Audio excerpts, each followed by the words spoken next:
나의 여름방학은요, 아침에 눈을 딱 떴을 때 뭐 하지? 오늘 하루는 또 뭐 하고 시간을 보내지? 내 인생에 다시 없는 시간이에요, 그때가. 그래서 그때 뭘 했냐면 디아블로 게임을 했어요. PC방에 가서. 왜냐면 저 원래 게임 안 좋아하는데 친구가 한번 해보재. 그래서 게임방에 갖고서 PC방 갖고서 게임을 하는데 재밌더라고요. 재밌어갖고 했는데 하루 종일 했어요. 하루 종일. 근데 제가 또 하면 끝장을 보거든요. 정말 하루 종일 페인처럼. 그 있잖아요. 컵라면 딱 쌓여있고 과자 쌓여있고 그 페인 짓을 방학 내내 했던 것 같아요. 한 달 내내. 그렇게 하고 나니까 방학이 딱 끝났는데 너무나 내 자신이 쓰레기 같은 느낌이 들었어요. 진짜. 그래서 내가 그 얘기를 잘 안 해. 왜냐면 내 인생에서 돌을 파버리고 싶거든요. 그러니까 그랬지만 그럼에도 불구하고 지금의 나는 잘 컸어. 잘 컸고 나름의 성공했다라고 하는 대열까지 다시 올라왔어요. 근데 어쨌건 그 시기에 나는 내가 생각할 때 나는 네가 똑같이 했다고 너를 쓰레기라고 말하는 건 아니다. 내가 나를 보는 관점이 그래서 정말 쓰레기 같은 시간이었어요. 근데 디아블로가 재밌긴 재밌더라고. 근데 그런 거잖아요. 가갖고서 뭐 아이템 발굴해갖고서 뭘 전쟁을 치러갖고서 뭐 아이템을 더 채우고 뭐 채우고 하면 그래서 뭐더라고. 지금이야 그 아이템을 돈으로라도 팔지만 그 당시에는 그렇게 돈으로 거래됐던 적도 아니었던 것 같아요. 지금 생각해보면. 그래서 그때 내가 처음 했던 두 가지 게임이 에이지 오브 엠파이어와 디아블로였거든요. 밤을 새가면서 했던 거. 내 인생에서 쓰레기 같은 시간. 뒤에 파버리고 싶은 시간. 근데 지금은 정말 하루만 디비어 누워있어도 소원이 없겠다라고 할 정도로 정말 시간이 빠듯하고 나에게는 돈과 시간 중에 뭐가 더 귀하니라고 하게 되면 저는 시간이 더 귀해요. 지금 상황에서는. 근데 그때는 정말 철철이 넘쳐나는 게 시간이었거든요. 그런 아픈 시간이 있었습니다. 지금 생각해보면 되게 아픈 시간이에요. 왜? 꿈이 없었기 때문에. 정말 꿈이 없었기 때문에. 그래서 이제 결국은 허덕허덕 졸업하고 허덕허덕 회사에 취직해서 허덕허덕 살아보니까 허덕허덕 살고 있다는 것을 깨달았어. 그래서 큰 용기로 다 내려놓고 회사 시험을 준비하겠다라고 나왔던 게 내 나이 27이에요. 8인가? 27에서 8 넘어가는 시점에. 그러니까 되게 늦은 나이에 시작하려고 하니까 얼마나 많은 반발에 부딪혔겠어요. 부모님들 당연히 안 된다 그러죠. 아직도 기억나요. 우리 작은아버지가 나한테 뭐라 그랬냐면 야! 그 나이면 자기 와이프는 애를 둘을 낳았었대. 그 나이에. 근데 네가 지금 회계사 시험을 준비해갖고서 언제 붙겠다라고 하는 거냐고 엄청 뭐라고 하셨어요. 근데 그때는 정말 모든 가족들의 반발을 무릅쓰고 안 들려. 나는 이렇게 못 살겠어. 그렇기 때문에 내가 선택한 그 결과에 대해서 붙을지 떨어질지 나도 몰라. 근데 그 결과를 내가 등에다 진 거잖아요. 정말 숨이 턱턱 막히는 줄 알았고 그러면 당연히 붙었어야 되는데 연애를 하지 말았어야지. 또 공부하는 중에 연애도 한 거네. 그 나이에 또. 그래서 연애하면서 한번 실패를 했어요. 그래서 정말 연애의 실패와 시험에 떨어진 실패와 그러다 보니 내 나이 28에 나는 무지개, 실업자에 실현당한 여자로 정말 딱 드러누워서 죽겠다고 드러누워 있었거든요. 내 인생에서 정말 그 시기에 당하는 것들은 취업하고 싶어요. 근데 이제 중요한 건 그런 것 같아요. 나중에 돌이켜 생각해 보니까 내가 여러분들 앞에 서려고 그 모든 시간을 경험한 것 같아. 좋게 해석하자면. 내가 예를 들면 한 번도 실패라는 걸 경험해보지 않고 승승장구로 달려왔던 강사였다고 쳐볼게요. 네가 시험 떨어진 거 당최 이해를 못할 거다 내가. 근데 나는 그때 정말 뼈아프게 시험에 떨어져 봤어요. 그랬을 때 정말 세상이 다 내일이면 전쟁이 나버렸으면 좋겠다 싶을 정도로 세상이 그냥 없어져 버렸으면 좋겠다 싶을 정도의 암묵한 상황을 나는 경험을 해봤어요. 굳이 얘기하자면 매일 눈을 감고 어떻게 죽을지를 고민했던 것 같아. 실연의 아픔도 있었고 나를 버리더라고. 감히 나를. 실연의 아픔도 있었고 게다가 내가 그 나이에 뭔가 도전하겠다고 했을 때 모든 어른들의 반대를 부릅쓰고 내가 공부를 했던 건데 떨어졌다라고 하는 것들에 대한 아픔도 있었고 그 나이쯤 되니까 28살쯤 되니까 내 친구들은 나 갖고 나고 막 이랬으니까 애들 다 잘 나갈 거 아니에요. 다 잘 나가는데 나만 찌그러져 있는 것 같고 정말 숨도 쉴 수 없게끔 너무 힘든 시점이었거든요. 대학 친구들은 전부 다 취직해서 잘 내려가 있고 과학고 친구들은 전부 다 막 의사 판검사 그러고 있고 근데 나만 지금 무지개 실업자에 부모님한테 어떻게 보면 생활비를 타서 하루하루 연명해야 되는 가련한 인생인데 남자한테도 체이고 정말 어떻게 죽을까를 계속 생각하면서 누워있는데 제가 어제 그 얘기했죠. 입이 험한 친구. 지금 울고 자빠졌냐라고 나한테 세게 말한 친구 있잖아요. 그 친구가 또 그때 전화가 왔어요. 되게 친한 친구예요. 남사친. 되게 또 전화가 와가지고서 야 떨어졌냐? 왜냐면 연락이 없으니까. 떨어졌어 라고 했더니 내가 왜 전화를 또 받았는지 몰라. 떨어졌다고 했더니 야 그래서 지금 뭐하고 있냐? 라고 해서 그냥 누워있어 라고 했더니 어디도 병신같이 누워있냐고 또 엄청 대바지게 욕을 하는 거예요. 그러면서 뭐라고 했냐면 그 친구도 우울증을 겪었던 것 같아. 그래서 야 감기 걸릴 때 병원 가지? 마음의 병도 병이야.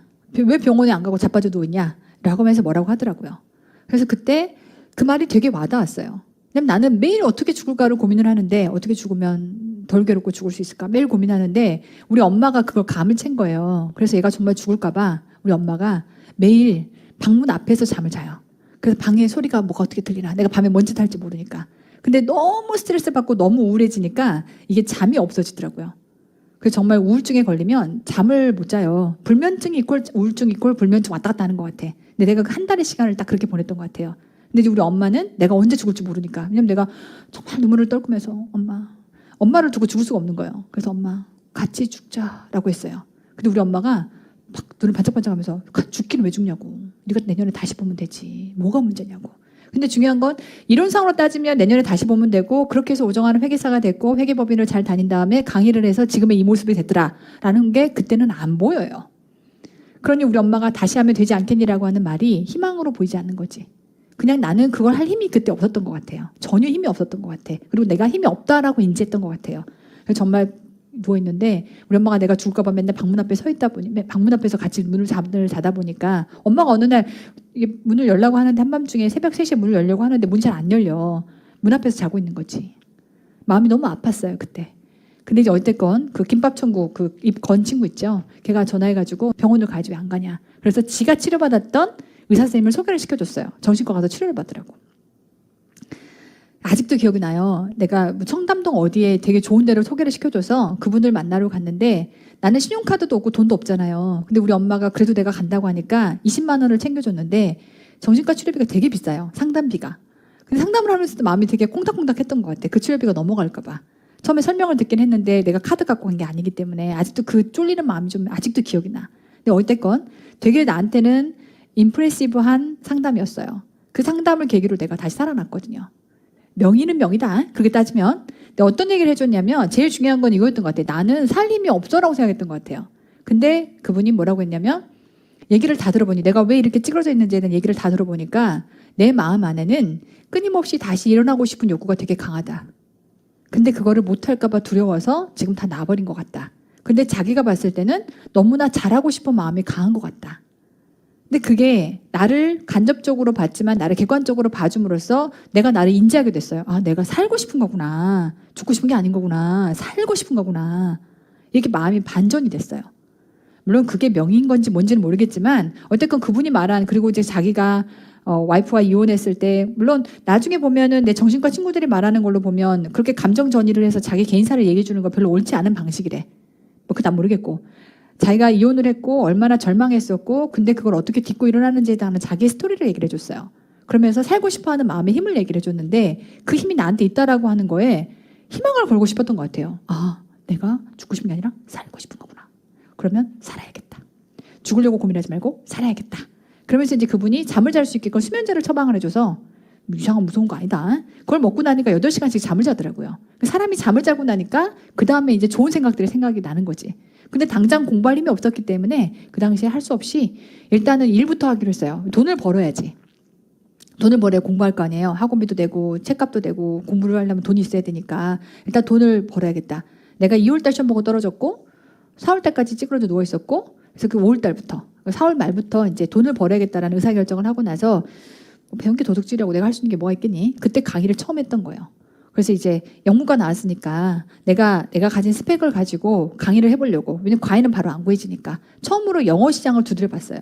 그래서 이제 목동에 있는 영어 시장을 딱 두드려서 그때 처음에 마음속에 생각할 때는 300만 원만 주면 이래야지. 그때 나한테 300만 원 엄청나게 큰 거니까 그 정도 주면 이래야지 라고 해서 가서 면접을 딱 했더니 내가 원래 말을 좀 잘하잖아요. 인정하지? 말을 잘한 데다가 또 그 상황이 생기니까 강심장이 또 이게 딱 이게 무장이 잘 되면서 내 포장을 잘한 거죠. 그랬더니 내가 얼마를 원하냐라고 해서 500을 딱 불렀는데 너끈히 주겠다는 거예요. 그래서 그때 알았지. 아, 내가 나의 스펙과 나의 지금 이 현재 상황이 500보다는 높구나. 그래서 안 하겠다 그러고 나왔어요. 그리고 딴 데 면접을 가서 결과적으로 면접을 3군데를 치른 다음에 그리고 나서 월 1000을 찍고 시작했어요. 근데 월 1000을 찍으면서 강의를 했기 때문에 그때 알았지. 다시 희망이 생긴 거예요. 아, 내가 굶어 죽진 않겠구나. 근데 그럼 계속 강사로 나가는 게 맞거든. 왜냐면 내가 회계사 첫 들어갔을 때 회계사 첫 월급이 얼마였냐면 아직도 기억나요. 285만 원이었어요. 통장이 찍힌 게. 그러면 내 동료들은 막 285만 원 좋다고 막 이러고 있는데 나는 1000 찍다가 비로한 거죠. 상대적으로. 그래서 그때는 내가 천식 찍을 때도 굉장히 마음속에 돈은 풍요로운데, 그래서 돈의 걱정은 없는데 마음속에 내가 떨어졌다라고 하는 그 찌그러짐, 너무 싫은 거예요. 그래서 한 6개월 정도 돈을 벌었던 것 같아. 6개월 정도 학원 다니면서 계속 강의하면서 그때 내가 재능 발굴한 거죠. 아, 내가 강의를 잘하는구나. 강의로는 굶어 죽지 않겠구나. 근데 그때 회계사 시험을 무조건 붙어야겠는 거예요. 회계사보다 이게 돈을 더 많이 번다는 걸 알겠어. 근데 회계사는 붙어야겠는 거야. 그래서 그때 제가 원장님한테 뭐라고 했냐면, 너무 죄송한데요, 제가 회계사 시험 붙고 다시 올게요 라고 했어요. 뭐 하러? 영어 강의하러. 회계사 시험 붙고 나서 영어 강의하러 다시 온다라고 했어. 근데 너무 황당해 하시더라고요.